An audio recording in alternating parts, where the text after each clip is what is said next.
शिंदे हा गेले 1 वर्षापासून आळंदीमध्ये ज्ञानदेव आध्यात्मिक गुरुकुल आळंदी या ठिकाणी तो शालेय शिक्षणाबरोबर अध्यात्माचं शिक्षण घेतो.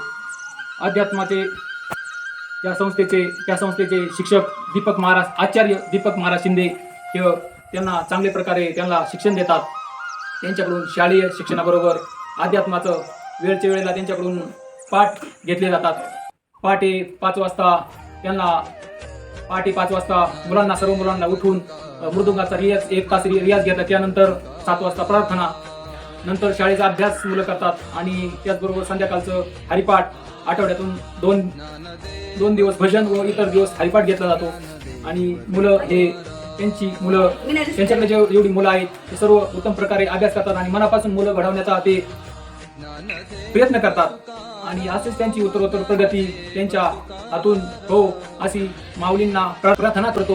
आणि त्यांच्या गुरुकुलातील खास वैशिष्ट्य म्हणजे नियमितपणा, मुलांचा नियमितपणा व त्यांचा अभ्यास वेळच्या वेळेला घेतात आणि मुलं कीर्तनही करतात. हेच त्यांचं खास वैशिष्ट्य आहे. एवढे बोलून मी माझे 2 वाक्य थांबवतो. रामकृष्ण हरी.